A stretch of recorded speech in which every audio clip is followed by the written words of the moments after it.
Baik, Assalamualaikum warahmatullahi wabarakatuh. Perkenalkan, nama saya Azril Fauzan Sapira, NIM 130119039 dari kelas manajemen proyek IFK 308. Di sini akan mempresentasikan ataupun membuat video mengenai evaluasi CLO1 pada mata kuliah manajemen proyek. Jadi ada 4 penilaian yang saya lihat di tugas itu, yaitu ada definisi manajemen proyek, lalu ada proses kegiatan manajemen proyek, selanjutnya ada jenis organisasi di manajemen proyek, dan juga karakteristik untuk manajemen proyek itu sendiri. Nah, pada pertama aja langsung aja, definisi manpro. Apa sih yang dimaksud definisi manpro? Yaitu definisi manpro secara umum kita bagi menjadi ada dua kata, yaitu dari manajemen dan juga dari proyek. Manajemen yang berarti suatu upaya untuk mencapai suatu tujuan dengan sumber daya seminimal mungkin, seefisien mungkin. Untuk proyeknya itu sendiri, yaitu rencana pekerjaan dengan suatu target pencapaian tertentu yang diselesaikan dalam rentang waktu. Lalu bisa kita simpulkan bahwa pengertian dari manajemen proyek itu sendiri yaitu suatu metode untuk mengelola suatu proyek dengan efektif dan juga efisien. Jadi, di mana ada manajemennya dan juga di mana ada proyeknya, yang kita bisa dikerjakan secara selaras, secara bersama. Jadi, kita mengelola si proyek itu tersebut, terus juga kita mengelola sumber dayanya juga, dan macam-macam lainnya di kegiatan manajemen proyek itu. Lalu selanjutnya bisa lihat di karakteristiknya dulu. Sebelum ke karakteristik, mungkin saya bakal menjelaskan juga kenapa sih ada tujuan untuk manajemen proyeknya itu. Kenapa dibuat manajemen proyek itu biar dikerjakannya secara teratur dan juga secara rinci.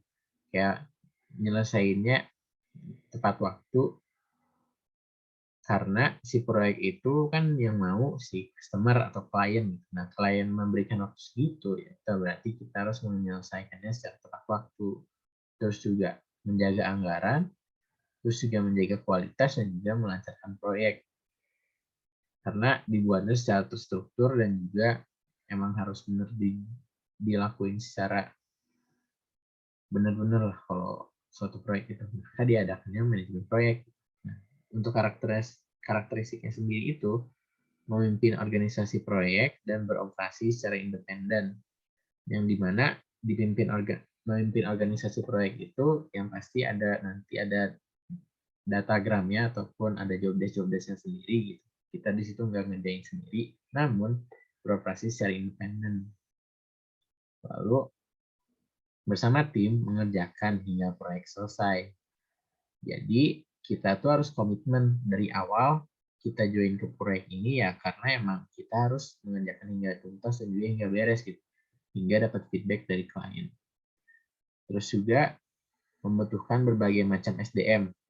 Kenapa perlu berbagai macam SDM? Karena di sini kembali lagi dibagi-bagi di job desk-nya ya. Jadi ada misal kalau di suatu proyek IT ada job desk untuk front end, ada back end juga, ataupun ada UI UX juga, ada desain juga yang seperti itu.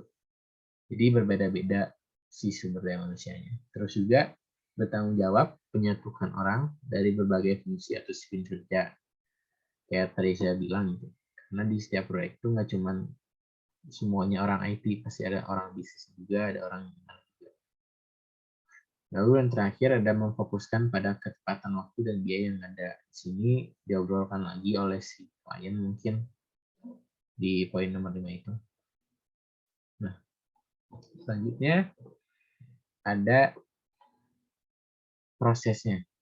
Proses manajemen proyek itu sendiri.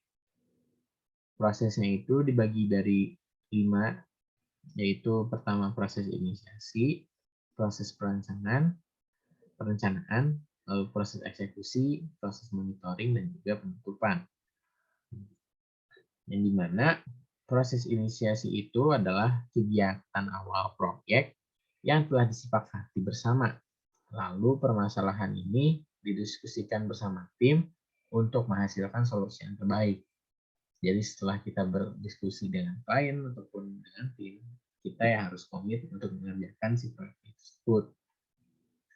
Lalu selanjutnya, apabila inisiasi telah dilakukan, maka dalam tahap perencanaan ini yaitu tahap pembuatan dokumen-dokumen perencanaan yang rinci dan juga sesuai dengan proyek yang diberikan oleh klien. Lalu tahap ketiga ada tahap eksekusi. Setelah dokumen perencanaan dibuat, maka tahap eksekusi ini tahap pembuatan proyeknya itu. Tahap dari setiap tujuan proyek itu akan dibangun ataupun direalisasikan. Terus ada tahap monitoring. Pada tahap ini dilakukan pengecekan dan juga monitor secara berkala untuk mendukung keberhasilan pengerjaan proyek dan juga mencegah risiko kegagalan. Lalu yang terakhir ada tahap penutupan. Penutupan itu adalah tahap yang terakhir dalam pembuatan proyek karena di sini itu harus sudah ada hasil si proyeknya itu dibuat, kayak dokumen, laporan, dan juga sebagai macamnya yang dibutuhkan oleh klien. Lalu berakhirnya proyek pada kesepakatan awal bersama klien. Jadi apabila klien memberikan feedback ya, puas atau apa berarti proyek selesai. Seperti itu. Lalu terakhir ada jenis organisasi. Jenis organisasi itu bisa disebut struktur organisasinya. Kalau menurut saya, kenapa bisa dibilang struktur organisasi? Karena yang namanya suatu manajemen ataupun suatu organisasi pasti nggak cuma kerja sendiri, pasti ada pun struktur-strukturnya yang mengerjakan di bidang-bidang tertentu. Nah, jenis-jenisnya itu ada dibagi 3, jadi ada organisasi fungsional, organisasi projected, dan juga organisasi matrix. Nah, dikarenakan di sini penjelasan kurang rinci, maka kita lihat gambarannya. Untuk organisasi fungsional itu, anggota staf dikelompokkan berdasarkan spesialisasi atau fungsinya. Jadi di sini ada CEO, di sini ada CEO, ada chief eksekutif, lalu di bawah chief eksekutif ada functional manager, ada functional manager 1, 2, 3, terus di bawahnya ada staff. Untuk organisasi projectednya sendiri, staff disusun berdasarkan adanya sebuah proyek.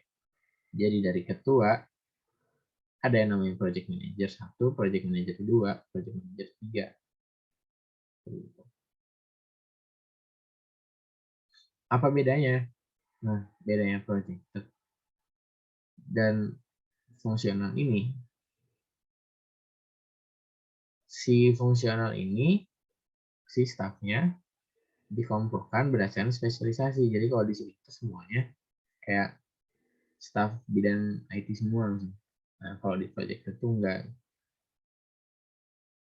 berdasarkan ada sebuah proyek. Jadi kalau di sini proyeknya itu proyek IT, pasti di sini enggak semuanya orang IT, pasti ada orang desainnya dan juga ada legal, ada pengurus legalnya. Oke. Yang terakhir ada organisasi matrix, dibagi 3, ada weak matrix, balance matrix, dan juga strong matrix. Nah, kalau untuk weak matrix sendiri, kotak yang diarsir di sini menunjukkan staf yang tidak terlibat dalam proyek. Karena di sini namanya weak matrix, karena di sini tuh stafnya tidak punya andilan cukup besar. Lalu juga ada organisasi balance matrix, kotak yang diarsir merupakan staf yang terlibat dalam proyek. Lalu ada strong matrix, kotak yang terakhir menunjukkan staf yang terlibat dalam proyek juga. Strong matrix ini yang biasa dipakai di mana-mana sih, karena menurut saya untuk strong matrix ini struktur organisasinya itu lebih kompleks, akan tetapi bisa menurunkan risiko kegagalannya si proyek tersebut, karena ini sudah dibagi dan sudah ada job desk-nya masing-masing, pasti berbeda-beda, akan tetapi tetap satu tujuan, yaitu tujuannya proyek itu sendiri. Oke, mungkin cukup sekian penjelasan CLO1 dari saya. Kurang lebihnya mohon maaf. Assalamualaikum warahmatullahi wabarakatuh.